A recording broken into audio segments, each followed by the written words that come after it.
Hello everyone! Magandang gabi po, good evening.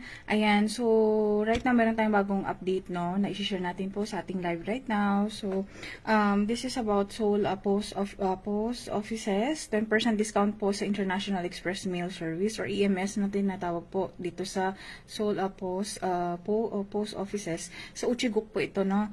Ayan, so post offices po in Seoul are offering po a 10% discount on EMS International Express mail service fees for foreign residents po and multicultural families.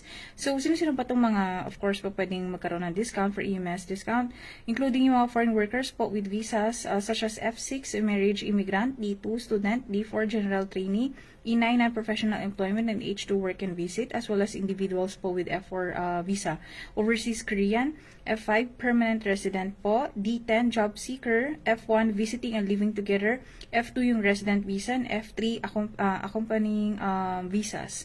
Ayan po. So, yung mga foreign residents po eligible for the discount can enjoy po yung support without restrictions when sending EMS parcels to any international destination po from any post office in Seoul po. So, ngayon, para maka-receive, saglit lang kabayan, no, tawagan kita, may tumatawag.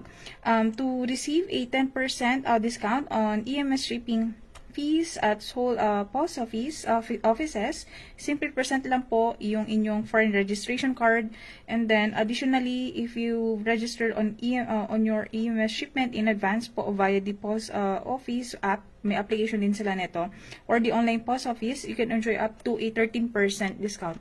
So, yun lang. Para sa mga gustong magpadala, ayan, pwede nyong i-take yung discount nila. I think may nakalagay naman doon na update, no? So, paki-check nyo na lang din. So, salamat. I hope nakatulong po yung ating video sa ating mga kabayan po living in South Korea.